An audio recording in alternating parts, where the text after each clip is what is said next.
Welcome back to the GCN Racing News Show, brought to you by Tissot, the official timing partners of the Tour de France. This week, the opening 3 stages of the Tour de France have seen the biggest crowds I have ever seen and some brilliant racing too.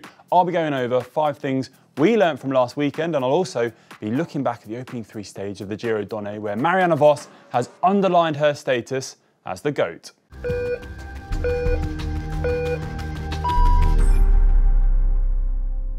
First up, the Tour de France, and a brief wrap-up of the first 3 stages. Under heavy rain in Copenhagen, things kicked off with a 13-kilometre time trial. Pre-race favourite Stefan Bissegger crashed twice. Grant Thomas covered his 3-grand skin suit with a gilet that he forgot to take off, whilst Vingegaard and Roglic looked like they might take an early advantage on all their rivals, until Pogačar put 7 seconds into them over the second half of the course. In the fight for the stage, Filippo Ganna was just about to walk to the hot seat, only for Van Aert to cross the line less than a minute later. With all the big favourites starting in the first half, it looked inevitable that Van Aert would take the stage. But Yves Lampaert had other ideas. He took the win with a decent margin too, and gave a very emotional interview after the stage. My mind is exploding. I came with the expectation that top 10 would be great. Now I beat all the best riders in the world, and I'm just a farm son from Belgium to do this. I never expected. Day 2 had field cycling fans with equal amounts of anticipation and fear, with the much talked about 18-kilometre Great Belt Bridge greeting the riders near the finish. However, with a headwind rather than cross, nothing much happened, apart from a couple of crashes due to the nerves. We had a big bunch sprint in which Fabio Jacobson first had to win a fight with Peter Sagan before using his legs to power to a first ever Tour de France stage victory, at his very first opportunity too. Nothing short of incredible when you consider he was fighting for his life less than 2 years ago. Magnus Cort Nielsen had successfully nabbed all the KOM points on the day, much to the delight of the local fans, and he was back at it again yesterday, this time on his own. We had our expected bunch sprint into Sonderborg though, and this time a different winner. Jumbo-Visma and Quick-Step Alpha Vinyl did their best for Van Aert and Jacobson respectively, but finding space on the left-hand side as Van Aert veered to the right, Greenwagen managed to get around everyone to take his first Tour de France stage win in 3 years. In that sprint, I love this slow-mo of Sagan crossing the line, looking over at Van Aert and wagging his finger. He felt Van Aert's deviation was out of order, whilst Ewan blames both Van Aert and Sagan for almost crashing near the finish. I did hold my breath watching, I must admit. But what have we learnt over the first 3 days? Well, firstly, we learnt that today Pogačar and Jumbo-Visma have completely different ways of approaching things. Jumbo-Visma are clinical, calculating, leaving no stone unturned in their quest for perfection and taking no risks when it comes to keeping their GC leaders safe. Pogačar, on the other hand, seems to sail around the bunch without a care in the world, and certainly without a train of teammates to keep him at the front. This is a prime example. Inside the closing 20 kilometres of yesterday's stage, he simply sat on the back of the Jumbo-Visma train with a couple of teammates behind him just in case he needed any help. It would be very hard to quantify, but I'd love to know the difference in energy expenditure, both mental and physical, between the 2 approaches. There's no doubt that Pogačar is at more risk of crashing or being caught behind one, but then again, he rarely seems to crash. Jumbo-Visma, in my mind, have already used a lot of energy over the first 2 road stages, and that might come back to bite them in the final week of the race. Sticking with Jumbo-Visma, we also learnt that Wout van Aert is Mr. Consistent, but he's also quickly becoming Mr. Second Place. Second, second, second. Those are his results for the first 3 stages of the race, and according to our resident statistician, Killian Kelly, the last riders to do the same was Alfredo Binda back in 1930, 92 years ago. Is it anything to worry about? Not really. Van Aert's big goal of the race is the green jersey, and with that level of consistency, it will be nigh on impossible for anyone to deny him of his goal. And his consistency this season is also of note. He has now completed 25 days of racing and crossed the finish line in the top 3 on 17 of them. 68% of the race days he started, he's been on the podium. That is bonkers. I don't even think Peter Sagan was at that level even in his heyday. We also learned that Dylan Greenwagen and Fabio Jacobson are officially back. The Tour of Poland crash from August 2020 has affected them both. Jacobson had enormous physical recovery to work with, whilst Greenwagen suffered immensely mentally, knowing that he was responsible for the crash, receiving death threats as well as a multi-month ban from racing. Robbie McEwen, who has been working with Greenwagen this season, had this to say about it after his stage win yesterday. It's been impossible for Dylan Greenwagen to get himself in that mindset to not just risk himself, but do anything that may bring harm to anybody else. You know, one false move in a sprint, you can bring someone down. That what happened in Poland with Fabio Jacobson. He wanted to avoid that at all costs, so that really hung on him, and he was avoiding confrontation, he was avoiding risk, but it was affecting his racing. The results weren't coming. When he got clear air and it was quite straightforward, he would still win races. But when it got down to really shoulder to shoulder, having to establish himself as the dominant sprinter and just take that position, he wasn't willing to do it. He lost the wheel of his teammates too often. He let himself get pushed backwards too often. And all the work this season has been getting him to get in the right mindset to put himself in that position again. Trust in yourself that you should be there because you are the fastest. You deserve to be there because you can win the sprint. And there are so many mental demons he's battled over these last couple of years to be able to get himself back in that position. So it's really nice to see a guy who, we see guys come back from injuries, really terrible, minor, whatever, and we say, well, that's pretty incredible. But it's sort of that hidden injury, if you like, and it's very impressive to see him come back to where he has. It seems fitting, doesn't it, that they share the spoils between them on the first two sprint stages of this year's race, even if there are still some hard feelings between them. We also learnt that Quick-Step will always create winners. Much was made of the non-selection of Mark Cavendish before the start of the race, which must have put a huge amount of pressure on Fabio Jacobson and the team, but they immediately delivered.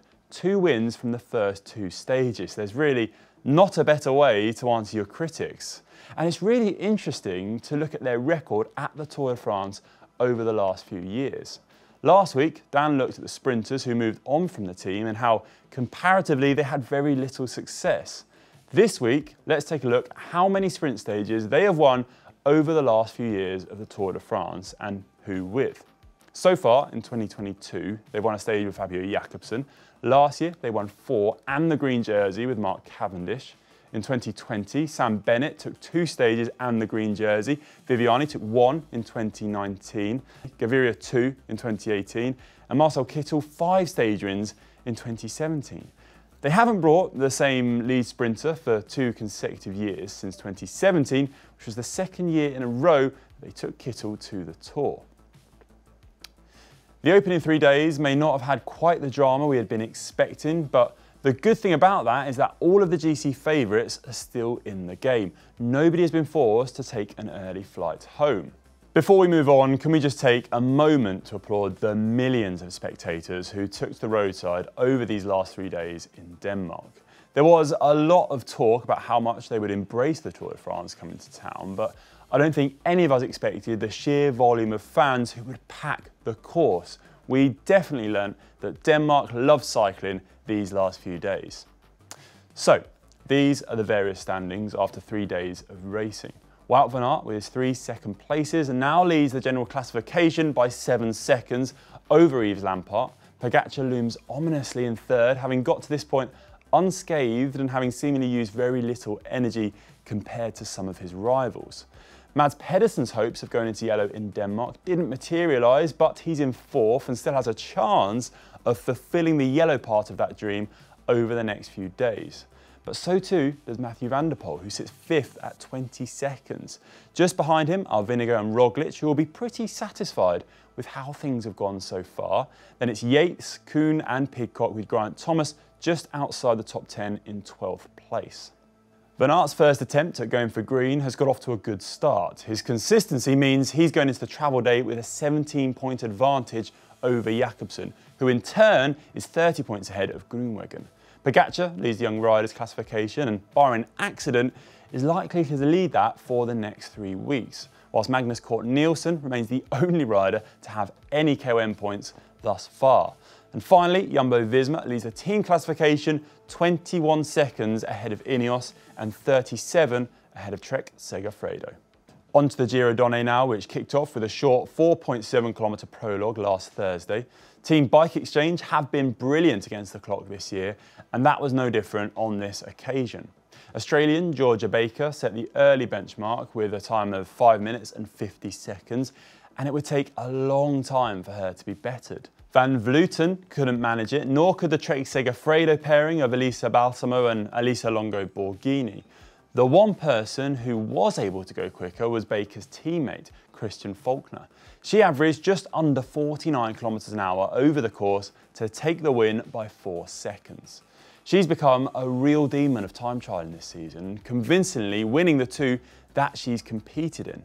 She's 29 now, but having come to the sport reasonably late, it definitely feels like the best is yet to come for her. We had a change in the leader's jersey the following day though. Elisa Balsamo took the victory on the race's first road stage. She out-sprinted Marianne Vos to take the win in Tortoli. Charlotte Kool came from quite far behind actually, with perhaps the fastest legs to claim third on the stage. That's the 7th victory this year for Balsamo, is making her first appearance at the Giro Donne after winning the Italian Road Championships. She moved into the leader's pink jersey after that win with a 4-second advantage on Faulkner and 8 seconds on Georgia Baker, also of Team Bike Exchange. Stage 3 though, the last on the island of Sardinia before the race enters today's rest day, saw Marianne Vos take a record 31st stage win at the Giro d'Italia Donne. What a tally. She beat Charlotte Kool into second and Elisa Balsamo to third. The finish was a slight uphill drag with a headwind, and Vos launched her sprint early in what was almost a repeat of yesterday's stage in terms of the riders vying for the win. Vos did an incredible job holding her speed and holding off the Maglia Rosa of Balsamo, plus an incredibly fast and informed Charlotte Kool. Vos's first win at the race was all the way back in 2007, 15 years ago, which just shows you how long she's been at the top of women's cycling for.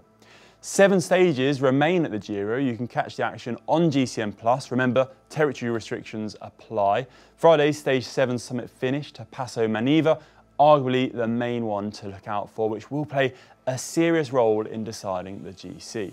The climb tops out at 1,742 metres above sea level and is the highest point of the whole race. It's a challenging ascent, averaging 7.8%, with some ramps at 13.5%. Definitely one to look out for. In terms of what we've got coming up on GCN+ this week, it's mainly about those 2 big races that I've just been talking about.